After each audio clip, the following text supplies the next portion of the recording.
my name is Derek Huskamp and I am bringing you this week's TCWC Moment. Now, as a lot of you know, we had the community prayer service here at the church a couple of weeks back or whenever it was, and we were all in here praying. And one of the things that kind of jogged my memory and made me think of this TCWC Moment was Miss Marley had boards set out all over the sanctuary, and it gave you different opportunities to pray for different things.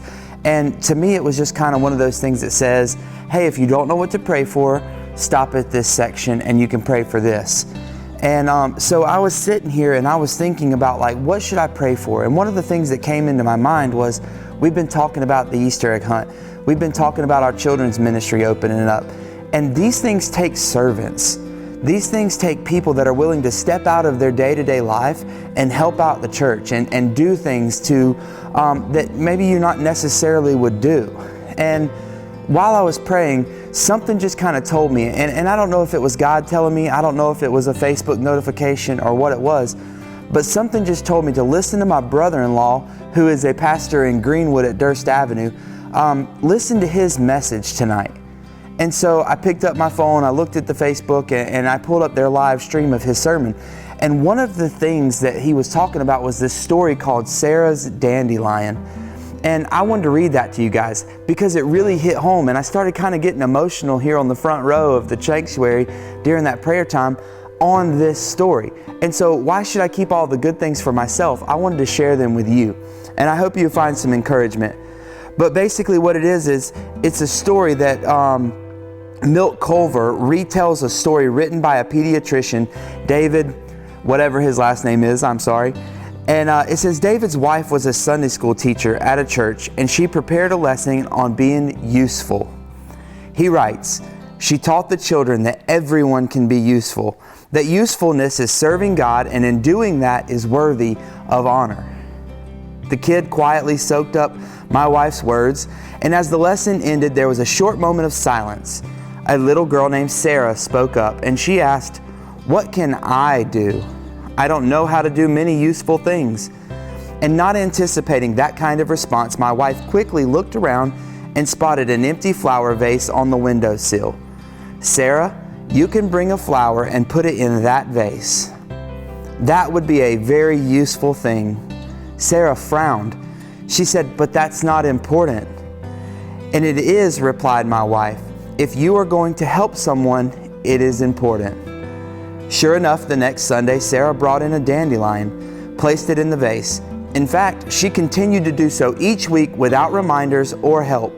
She made sure that the vase was filled with a bright yellow flower Sunday after Sunday. When my wife told our pastor about Sarah's faithfulness, he placed the vase upstairs in the main sanctuary next to the pulpit. That Sunday, he gave a sermon on the honor of serving others. Using Sarah's vase as an example, the congregation was touched by the message. During that same week, I got a call from Sarah's mother. She was worried that Sarah seemed to have less energy than usual and she didn't have an appetite. So offering her some sort of reassurance, I made room in my schedule to see Sarah the following day. After Sarah had had a battery of tests and days of examination, I sat humbly in my office, Sarah's paperwork on my lap, and the results were tragic. She had leukemia. On the way home, I stopped to see Sarah's parents so that I could personally give them the sad news. Sarah's genetics and the leukemia that was attacking her small body were a horrible mix. Sitting at the kitchen table, I did my best to explain to her parents that nothing could be done to save her life. I don't think I've ever had a more difficult conversation than the one I had that night. Time pressed on. Sarah became confined to the bed and to the visits that many people gave her. She lost her smile, she lost most of her weight, and then it came, another telephone call. Sarah's mother asked me to come see her, so I dropped everything and ran to the house. There she was, a small bundle that barely moved. After a short examination, I knew that Sarah would be leaving this world. I urged her parents to spend as much time with her as possible. That was a Friday afternoon. On Sunday morning, church started as usual. The singing, the sermon, it all seemed meaningless when I thought of little Sarah. I felt enveloped in sadness. And at the end of the sermon, the pastor suddenly stopped speaking. His eyes were wide. He stared at the back of the church with utter amazement. Everyone turned to see what he was looking at, and it was Sarah. Her parents had brought her for one last visit.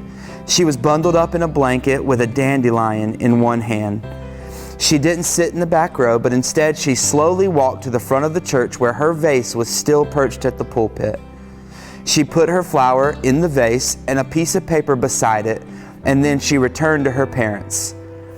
Seeing little Sarah place her flower in the vase for possibly the last time moved everyone. At the end of the service, people gathered around Sarah and her parents, trying to offer as much love and support as possible, and I could hardly bear to watch. 4 days later, Sarah died. I wasn't expecting it, but our pastor asked me to see me after the funeral.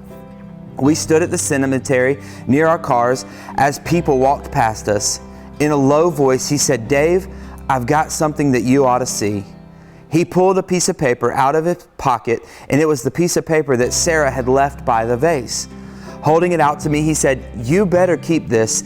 It may help you in your line of work." I opened that folded piece of paper to read in pink crayon what Sarah had written. "Dear God, this vase has been the biggest honor of my life. Sarah." Sarah's note and her vase had helped me to understand, and now I realize that in a new way, that life is an opportunity to serve God by serving people. And Sarah put it in this, and as she exclaimed, "This is the biggest honor of all." And I thought about that and I was amazed, because how many opportunities have we had to step out and step up and do something that's maybe not the norm, maybe not something that you want to do, but it's something that the church may have needed, or somebody out in the streets in the community has needed, and you stepped up. How many opportunities have we passed up on, thinking that maybe it's not needed or maybe it's not useful, but we missed out? And that's what I started thinking about, and it really hit home to me, is because 6 years ago, our children's pastor had stepped down, and God woke me up and he said, "Hey, look, these are some messages, do these." And he literally gave me like 8 messages on the normal things, the David and Goliath, the fruits of the Spirit, things like that. And I had to go to Pastor Tracy and I said, "Hey, look, I got these messages and I don't know where it's going to go, but in the meantime, I want to step out in faith and I want to step into this position and I want to help out the church." And I grew to be 3 years worth of a children's pastor, grow into being the youth pastor now. And these are just a leap of faith that I took, and I stepped out and I did something when I saw a need. And I don't tell you that to toot my own horn, but I tell you that to say this was just a small example.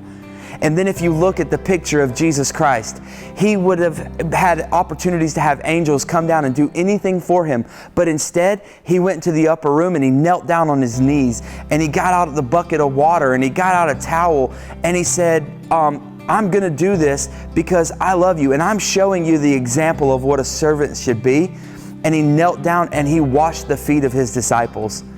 And that is an amazing thing to me, is just to think that God stooped down to wash people's feet. You don't have to do that. Nobody has to do that really anymore. But the fact is that he did it because he saw a need and he wanted to show his people what it's like to be a servant. And it was one of the greatest honors that the men in the room could have had, is to have Jesus Christ wash their feet. And so I just want to tell you guys, and I want to use this as an opportunity to tell you, don't pass up those opportunities to be a servant. Find a way to get involved in your community, in your local church, and just be present and be the person that Jesus called you to be. Our church motto is to love God, love people, and to what? Serve all. And that's what I want you to do. I hope you find value in this message. We love you and we cannot wait to see you again next week.